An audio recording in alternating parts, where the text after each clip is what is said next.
Governor J.B. Pritzker of Illinois, thank you for taking the time. Part of why we wanted to talk to you is because you've been, with your state legislature, passing some notable legislation here at the beginning of the new year, the beginning of your second term. Some of it's certainly quite relevant to what's in the news this weekend, given that shooting in California. Let's talk first about this major focus on assault weapons.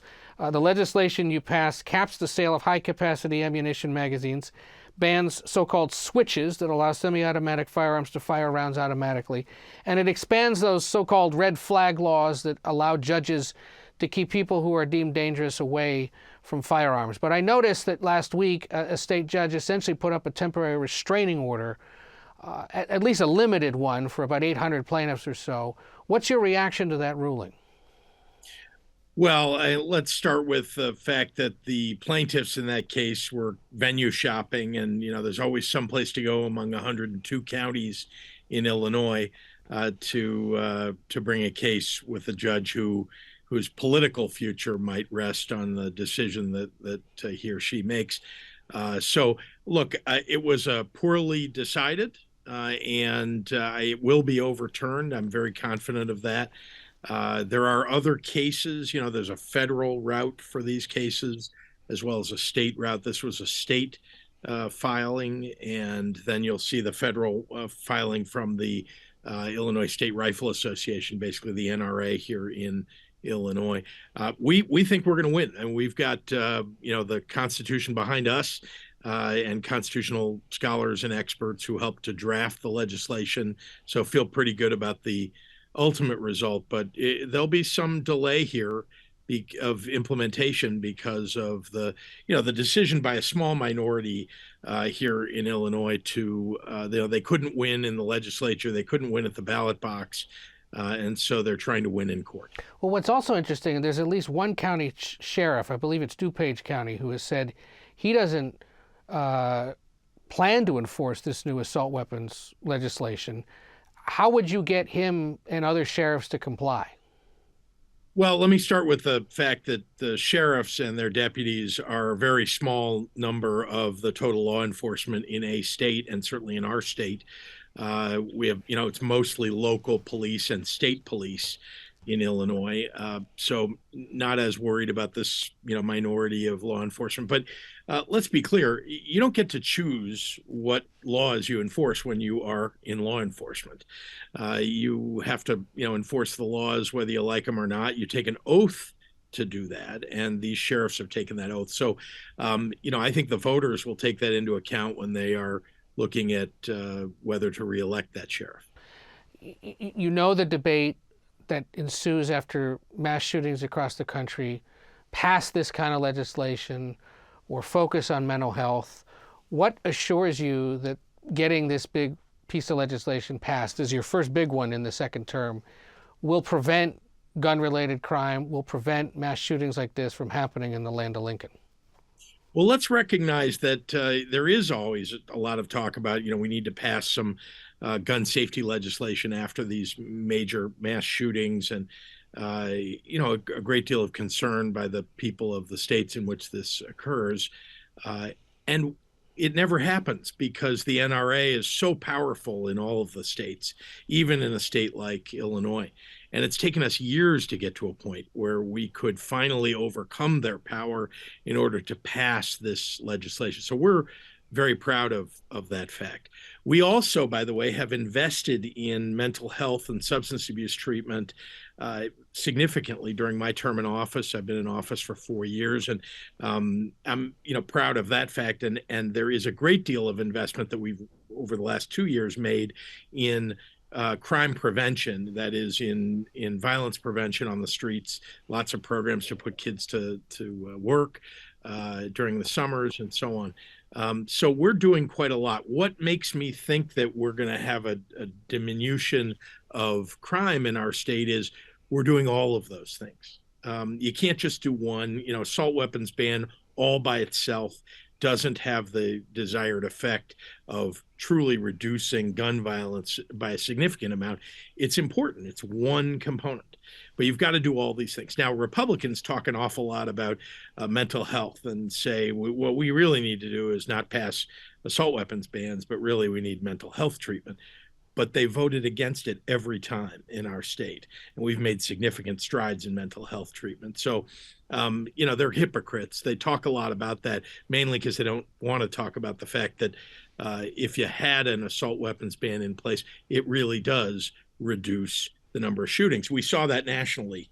And, for 10 years, we had an assault weapons ban in the United States, and you saw the number of shootings go way down. So we anticipate that will happen here. So you do anticipate that this new legislation would, for example, help cut into the gun-related crime in Chicago that gets so much out-of-state attention? Well, there's more to this bill than just assault weapons. As you mentioned, switches. This is a big deal, certainly in the city of Chicago, where you can alter a gun that normally would just shoot, one bullet at a time, so that it becomes essentially an automatic weapon. Yeah. That's a switch, and so we banned those. That is certainly going to affect the number of shootings on the streets of Chicago.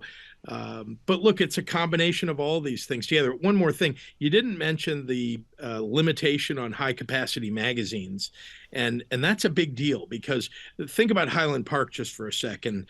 The shooter there shot 83 bullets in less than 60 seconds with an AR-15 style rifle. And that can't happen anymore, with the ban on high capacity magazines. That rifle would be limited to 10. And by the way, we've banned that particular kind of rifle. Yeah. So we feel like it will make a big difference.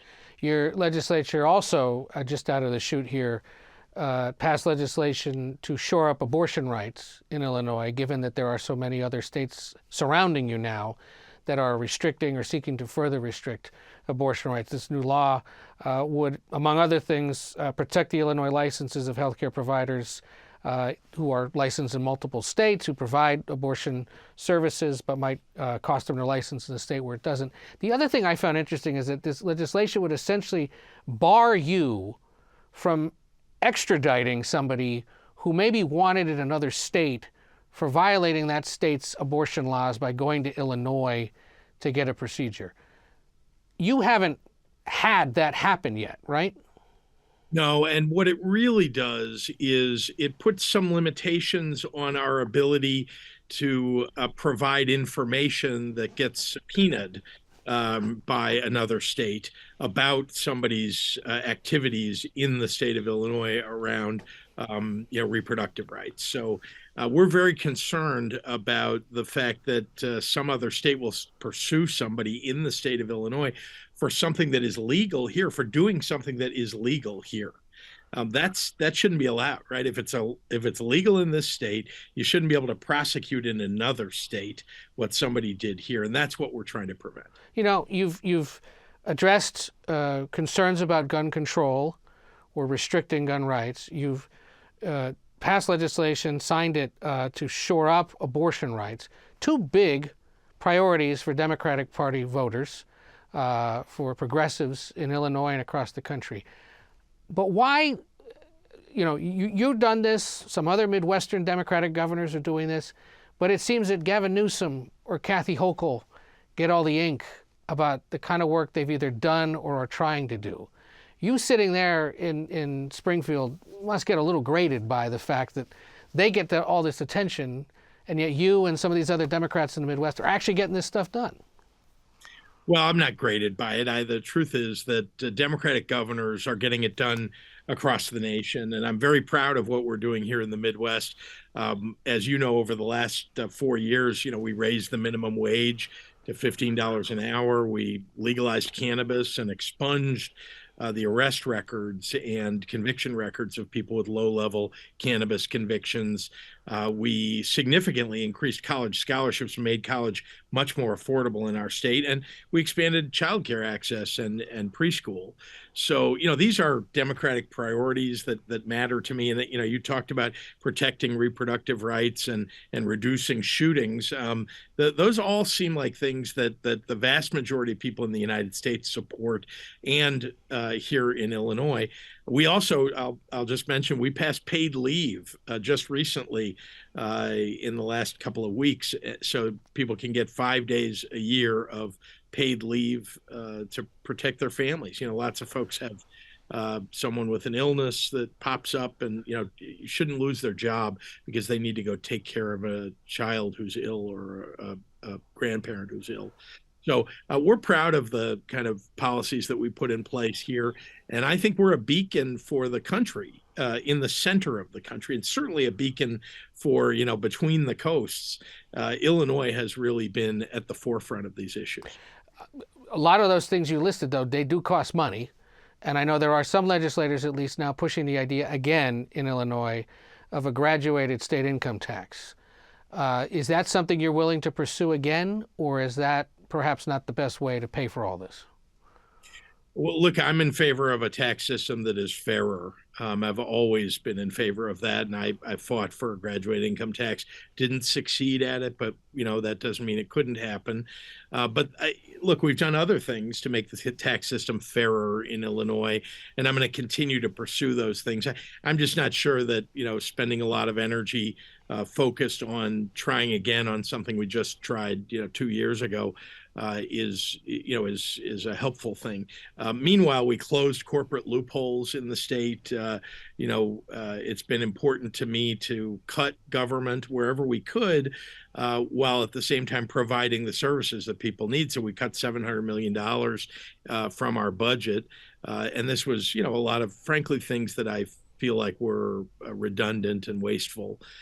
So we're doing the things that we need to do, but I agree that we need a tax system that's fairer to people in the middle class and working class. You've got a contested Chicago mayor's race coming up. Are you endorsing Mayor Lightfoot? I've not gotten involved in the mayor's race. That's coming up, the first round anyway, February 28th, and so we'll see who the two candidates are that emerge from that. But I really have not gotten involved in that race. Some would say you not getting involved as the most senior Democrat in the state is perhaps a signal that you're not pleased with the way she's led the city. Is that fair? No, I just say that, for me anyway, I think we need to see this play out. We have a lot of things we need to accomplish in the city of Chicago.